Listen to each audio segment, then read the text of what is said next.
Welcome back, listeners, to another insightful episode of our podcast. Today we have with us Larry Donovan, a renowned motivational coach, to delve into an intriguing topic, intrinsic vs. extrinsic motivation. Welcome back, Larry. Thank you for having me again, Susan. It's great to be back, and I'm excited to delve into this topic with you.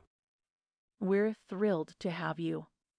To start, could you help us understand what intrinsic and extrinsic motivation means? Certainly, Susan. Intrinsic motivation refers to doing something because it's personally rewarding to you. You're motivated by internal factors, such as personal growth, learning new skills, or simply the enjoyment you get from performing a task. On the other hand, extrinsic motivation refers to doing something because you want to earn a reward or avoid punishment. This could be monetary incentives, recognition, good grades, or even avoiding negative consequences. Essentially, you're motivated by factors external to you. That's a clear explanation, Larry. Now, can you share some examples of how these types of motivations manifest in our day-to-day lives? Sure, let's consider a work environment. If an employee goes to work every day because they love their job and find it fulfilling, they are intrinsically motivated. But if they are working hard because they want a promotion, a pay raise, or because they fear losing their job, they're being extrinsically motivated. That's a practical example, Larry. Now, is one type of motivation better than the other? That's a common question, Susan, and it's important to understand that neither is inherently better than the other. They both serve different purposes and can be beneficial in different situations. However, research does show that intrinsic motivation can lead to better long-term results, as it's more sustainable. People who are intrinsically motivated tend to be more engaged and committed. That makes sense, Larry.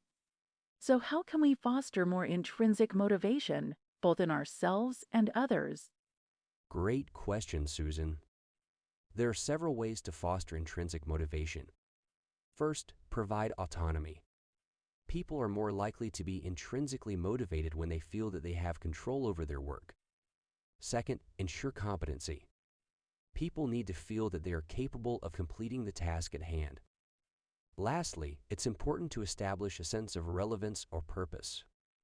People want to know that their work matters and contributes to something larger. Those are valuable insights, Larry.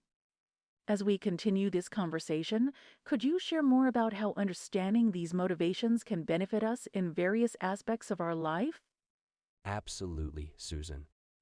Understanding whether you're driven by intrinsic or extrinsic motivation can significantly impact your personal life, work, and even learning. For instance, if you're intrinsically motivated to learn a new skill, you're likely to be more engaged and retain information better. This could be learning to play a musical instrument for the sheer joy it brings you. That's fascinating, Larry. It seems understanding our motivations could make us more self-aware and improve our effectiveness in various aspects of life. Absolutely, Susan. Let's take another example related to health and fitness. Some people exercise because they genuinely enjoy the activity and the feeling of well-being that comes with it. This would be intrinsic motivation. Others might exercise to lose weight or look a certain way, driven by extrinsic motivation. While both types of motivation can get you started, studies suggest that people with intrinsic motivation are more likely to maintain an exercise program in the long run. That's a compelling point, Larry. It's not just about starting something, but also sticking with it. In terms of our professional life, how can understanding our motivation types be beneficial? In a professional context, understanding what truly drives you can significantly impact your career trajectory. If you're extrinsically motivated, you might choose a career based on salary or prestige. If you're intrinsically motivated, you may choose a path based on your passion, which might lead to more job satisfaction and less stress. So, by understanding your motivation type, you can make more informed decisions that align with your authentic self. That's thought-provoking, Larry. It seems that an understanding of our motivations could help us create more fulfilling personal and professional lives. But is there a place for extrinsic motivation too? Are there circumstances where this type of motivation is beneficial or even necessary? Absolutely, Susan. While we've talked a lot about the benefits of intrinsic motivation, extrinsic motivation certainly has its place and can be extremely beneficial in certain situations. For instance, extrinsic rewards can be particularly effective for tasks that are mundane or where the end goal is far in the future.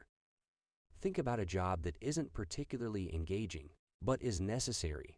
Extrinsic motivators such as a steady paycheck or benefits can provide the needed motivation to perform the task. Similarly, in a learning scenario, if the ultimate goal of a degree is years away, scholarships or the prospect of a good job can keep a student motivated in the interim. That makes a lot of sense, Larry. So it seems like a balance between intrinsic and extrinsic motivation could be ideal in many situations. Exactly, Susan. It's about finding the right balance for the individual and the situation. For tasks that people naturally find enjoyable or fulfilling, intrinsic motivation will likely suffice. But for tasks that are necessary but not inherently enjoyable, extrinsic motivators can provide that necessary drive. And sometimes, an extrinsic motivator can lead to the development of intrinsic motivation over time, as people begin to find inherent satisfaction in the task. That's a valuable perspective, Larry. I believe our listeners would greatly benefit from understanding these nuances of motivation and employing them in their own lives. As we begin to wrap up this segment, could you share some practical tips for our listeners on how to identify and nurture their intrinsic and extrinsic motivations? Certainly, Susan. Identifying your motivation type isn't always straightforward. It requires self-reflection and honesty. Here are a few tips. Pay attention to what you enjoy. What tasks make you lose track of time? What activities would you do even if you weren't being paid or rewarded? These could be areas where you have intrinsic motivation. Reflect on what you do for rewards. Conversely, what do you do mainly for rewards, recognition, or because you feel you should? These could be areas of extrinsic motivation. Notice your energy levels. Do you feel energized or depleted after certain activities? This can provide insight into what truly motivates you. Once you've identified your motivation type, you can begin to nurture it.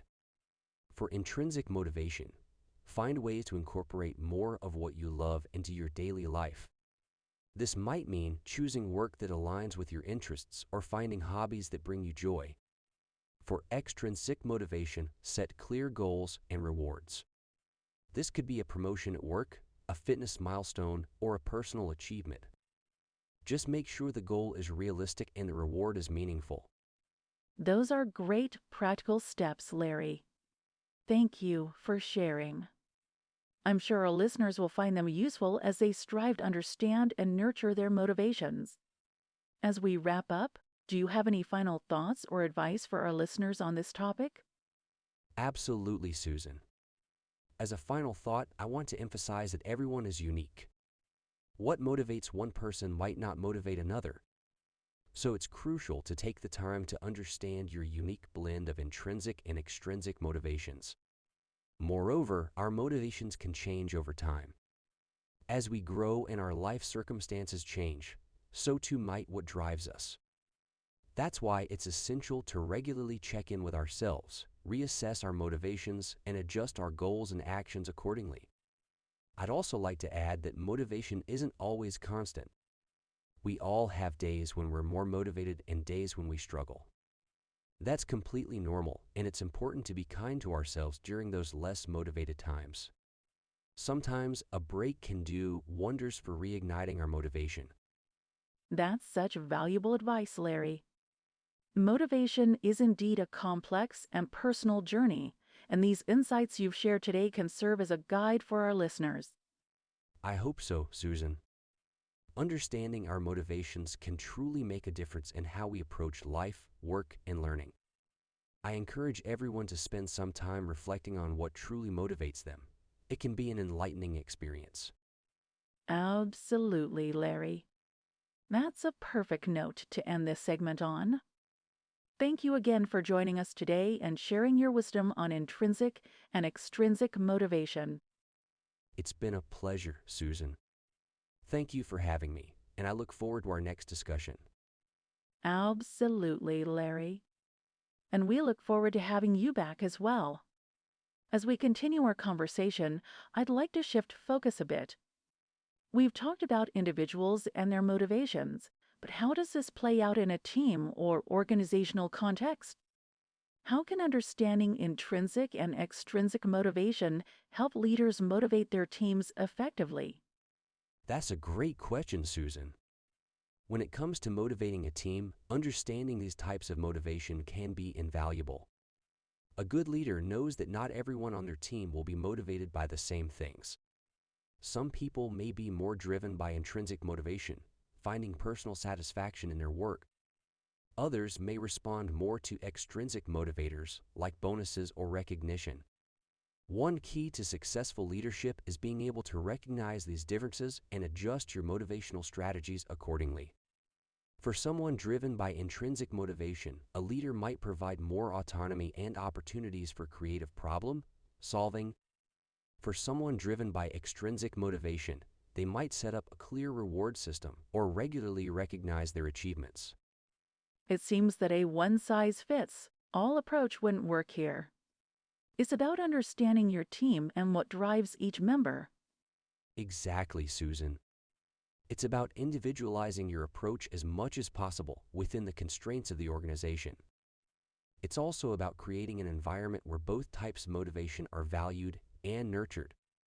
This might involve creating spaces for creative problem solving, promoting a culture of recognition and reward, or ensuring that work is aligned with the personal interests and passions of team members as much as possible. That sounds like a challenging but worthwhile endeavor. It's clear that a deeper understanding of intrinsic and extrinsic motivation can have significant implications not only for personal development, but also for leadership and team dynamics. Larry, based on your extensive experience in this field, could you share a few practical tips for leaders on how to cultivate both types of motivation within their teams? Absolutely, Susan. Here are a few strategies that leaders can use to cultivate both intrinsic and extrinsic motivation in their teams. Foster a supportive and respectful work environment. A positive work environment can nurture intrinsic motivation by making people feel good about the work they do. This includes promoting mutual respect, open communication, and inclusivity.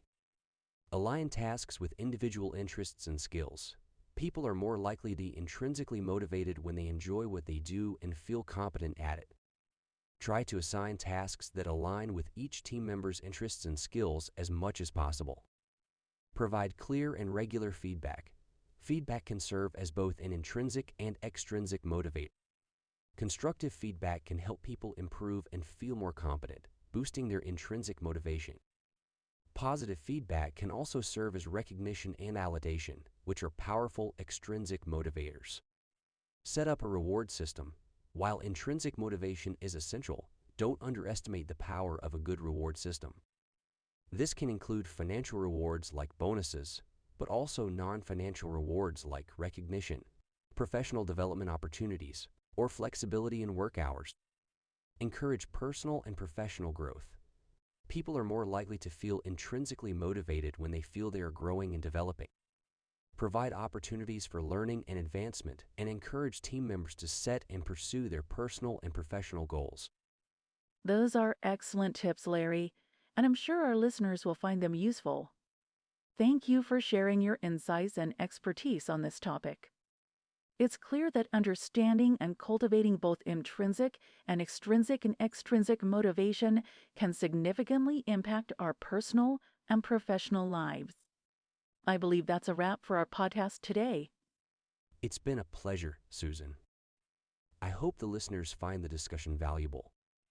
I look forward to our next conversation. Same here, Larry. Thank you again, and thank you to all our listeners for joining us today. Stay tuned for the next episode of the Literature Podcast, where we continue our exploration of fascinating themes in literature. Until then, keep reading, keep learning, and keep growing.